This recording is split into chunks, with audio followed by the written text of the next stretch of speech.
तब कैसे हो बच्चों? अच्छे हो ना? उम्मीद करते हैं कि आप सब अच्छे होंगे। हेलो डियर स्टूडेंट्स, आज जो हम लोग देखने जा रहे हैं नरेशन का ये पार्ट 8 होगा। और इस पार्ट में हम लोग ये देखेंगे कि अभी तक जितना भी आप लोग नरेशन देखे हुए थे, डायरेक्ट नरेशन को इनडायरेक्ट नरेशन में जो आप कन्वर्ट कर रहे थे, बदल रहे थे, वो टोटल के टोटल अफर्मेटिव सेंटेंसेस था। क्या था? अफर्मेटिव सेंटेंस था।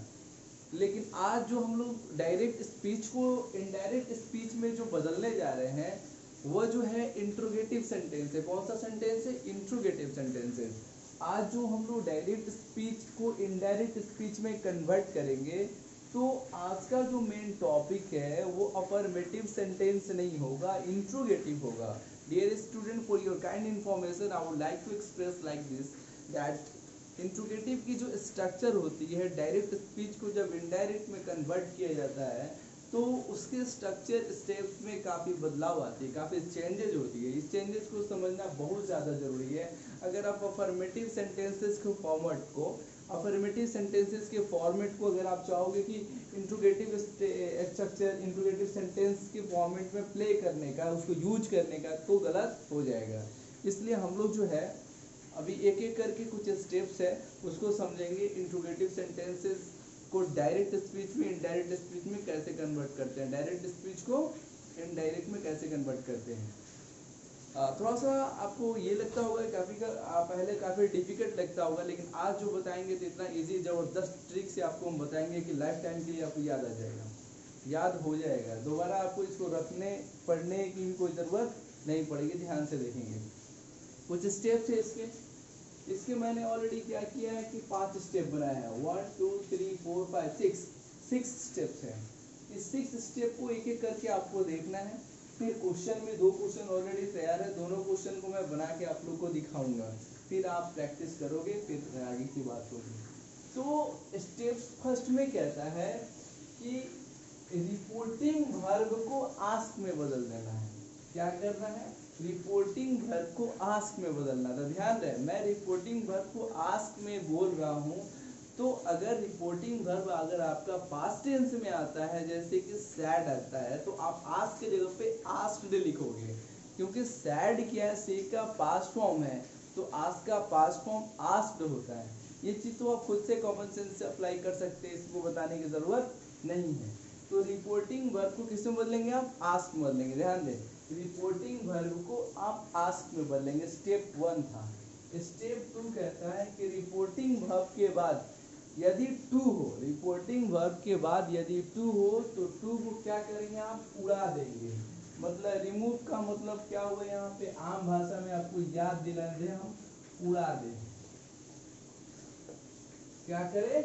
उड़ा दे। जैसे आप लोग बचपन में खेलते थे ना, कौवा उड़, कबूतर उड़, उसी प्रकार क्या करेंगे? रिपोर्टिंग वर्ब के बाद यदि डायरेक्ट स्पीच में टू होगा तो उसको रिमूव करना है, मतलब उड़ा देना, हटा देना है। स्टेप 3 कहता है कि यदि टू के बाद ऑब्जेक्ट हो, यदि रिपोर्टिंग वर्ब के टू के बाद क्या हो? ऑब्जेक्ट हो। रिपोर्टिंग वर्ब में ऑब्जेक्ट हो तो ऑब्जेक्ट को रखना है, हो तो रखना है, नहीं हो तो कोई बात नहीं है। स्टेप 4 कहता है कि इन्वर्टेड कॉमा के जगह पे हम लोग दैट का इस्तेमाल करते थे, लेकिन इन्वर्टेड कॉमा की जगह पे यहाँ पे इफ या वेदर का इस्तेमाल करेंगे। क्या करेंगे? इफ या वेदर का प्रयोग करेंगे। इफ या वेदर का प्रयोग करेंगे। प्लीज इसको याद रखिए, ये सबसे इंपॉर्टेंट पॉइंट है कि इन्वर्टेड कॉमा के बदले में यहाँ पे दैट का इस्तेमाल नहीं होता है। दैट का इस्तेमाल अफर्मेटिव सेंटेंसेस में होता है, ये इंट्रोगेटिव है, इसलिए इन्वर्टेड कॉमा के जगह पे इफ या वेदर, इफ या वेदर का प्रयोग करेंगे। दोनों में से कोई भी एक यूज करना है आपको। स्टेप 5 कहता है कि रिपोर्टेड स्पीच के सब्जेक्ट तथा वर्ब को रखे। अब क्या करना आपको?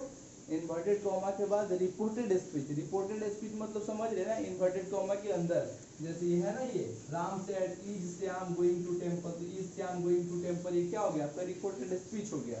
तो रिपोर्टेड स्पीच के सब्जेक्ट तथा वर्ब को रखें। स्टेप 5 है कि रिपोर्टेड स्पीच के सब्जेक्ट तथा वर्ब को रखें। स्टेप 6 कहता है, लास्ट स्टेप कहता है और अंत में जो शब्द बचेंगे मतलब बाकी शब्दों को रखे, मतलब हो गया कि अंत में जो बच जाएगा उसको सेम टू सेम लिख देना है, किसी प्रकार कोई बदलाव नहीं करना है। आइए एग्जाम्पल आपको बताते हैं। जैसे क्वेश्चन यहाँ पे Ram said is Shyam going to temple. ध्यान से देखना इस क्वेश्चन को, आप ध्यान से देखना, बी अटेंशन प्लीज। इसको समझ गए तो सब कुछ समझ गए। अब मैं जो भी स्टेप बताऊँ, मैं तो बताया हूँ ना 6 स्टेप आपको बताऊँ, 6 का 6 स्पेस इस्तेमाल करके बताऊँगा। जैसे देखिए यहाँ पे राम है, राम सेड, तो क्या हो जाएगा यहाँ पे राम का राम हो गया।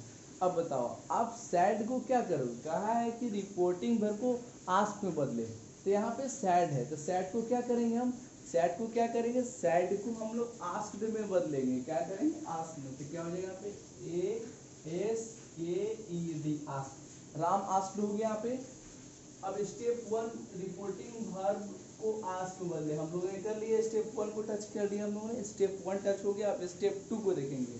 कहता है कि रिपोर्टिंग वर्ब के बाद टू हो तो उसको हटा दे, तो इसमें रिपोर्टिंग वर्ब है ना आपका सैड, सैड के बाद टू तो ऑलरेडी पहले से है ही नहीं, तो हम उड़ाएंगे क्या, नहीं उड़ाएंगे भाई, छोड़ दो, छोड़ नहीं है तो। स्टेप 3 कहता है कि रिपोर्टिंग वर्ब में ऑब्जेक्ट हो तो रखे। देखिए सैड के बाद said to you, said to them, कुछ ऐसा है नहीं, मतलब रिपोर्टिंग वर्ब के बाद ऑब्जेक्ट नहीं है, तो ऑब्जेक्ट नहीं है तो फिर हम हटाने की कोई चर्चा करने की कोई बात ही नहीं है, आगे बढ़ेंगे। स्टेप 4 कहता है कि इन्वर्टेड कॉमा के जगह पे डैट के बदले इफ या वेदर का प्रयोग करें, तो क्या हो गया यहाँ पे इफ या वेदर, दोनों में से कोई एक यूज कर लेंगे, हो गया। उसके बाद रिपोर्टेड स्पीच के सब्जेक्ट, रिपोर्टेड स्पीच के सब्जेक्ट क्या है आपका श्याम, श्याम ऑलरेडी क्या है थर्ड पर्सन आपका, तो थर्ड पर्सन आपको ऑलरेडी पहले से भी पता है कि थर्ड पर्सन नहीं बदलता है, तो क्या हो जाएगा यहाँ पे श्याम का श्याम हो गया, ठीक है। उसके बाद बोला था सब्जेक्ट तथा वर्ब को रखे। वर्ब देखिए यहाँ पे, वर्ब मतलब यहाँ पे हेल्पिंग वर्ब पे फोकस करना आपको, ये विचार किसमें बदल देते हैं वाज वेयर में, तो यहाँ भी बदलेगा, इस श्याम के साथ क्या हो जाएगा वाज, श्याम वाज हो गया। मतलब कि स्टेप 5 बोला था कि रिपोर्टेड स्पीच के सब्जेक्ट तथा वर्ब को रखे, सब्जेक्ट तथा वर्ब को रखे, तो हमने श्याम का श्याम को श्याम रख दिया, मतलब श्याम सब्जेक्ट था, इसका हेल्पिंग वर्ब क्या इज को वाज में कन्वर्ट कर दिया। और अंतिम स्टेप है, लास्ट स्टेप का बोल रहा है कि अंत में बाकी शब्दों को रखे, और अंत में क्या होता है गोइंग टू टेम्पल, क्या हो जाएगा यहाँ पे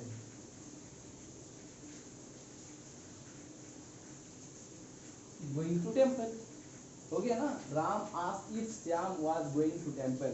ध्यान रहे कि इंट्रोगेटिव सेंटेंस जब क्वेश्चन में आएगा तो उसके लास्ट में क्वेश्चन मार्क होगा, जब यही सेंटेंस को डायरेक्ट स्पीच को जब इनडायरेक्ट में कन्वर्ट करेंगे तो इन्वर्टेड कॉमा का इस्तेमाल हम लोग नहीं करते हैं। अब लास्ट क्वेश्चन है कैटरीना का, कि कैटरीना सेड, तो क्या हो जाएगा यहाँ पे कैटरीना का कैटरीना हो गया, ठीक है। क्या हुआ कैटरीना का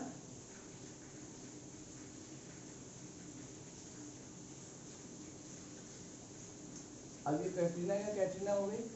अब सैड के जगह पर क्या यूज करेंगे हम आस्क यूज करेंगे, इन्वर्टेड कॉमा के जगह पे इफ या वेदर, कोई दोनों में से एक यूज करेंगे।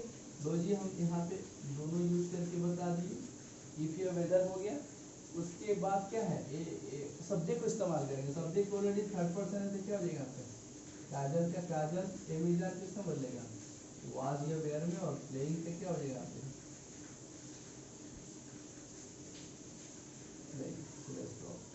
आंसर हो गया ना। कैटरीना आस्क्ड इफ या वेदर काजल वाज प्लेइंग। तो डियर स्टूडेंट, ये था आपका इंट्रोगेटिव सेंटेंस को डायरेक्ट स्पीच से इनडायरेक्ट स्पीच में कैसे बदला जाता है। कोई दिक्कत कोई परेशानी, अब आसानी से कोई भी क्वेश्चन हो किसी भी टेंसेस का हो कोई प्रॉब्लम नहीं, इंट्रोगेटिव आएगा, इस फॉर्मेट को अप्लाई करेंगे, आपका जो है डायरेक्ट स्पीच से इनडायरेक्ट स्पीच में बदल जाएगा। आई थिंक वीडियो आपको अच्छा लगे तो वीडियो को सब्सक्राइब कीजिए, लाइक कीजिए, ज़्यादा से ज़्यादा अपने फ्रेंड में शेयर कीजिए। Thank you so much, bye, have a nice day, bye bye.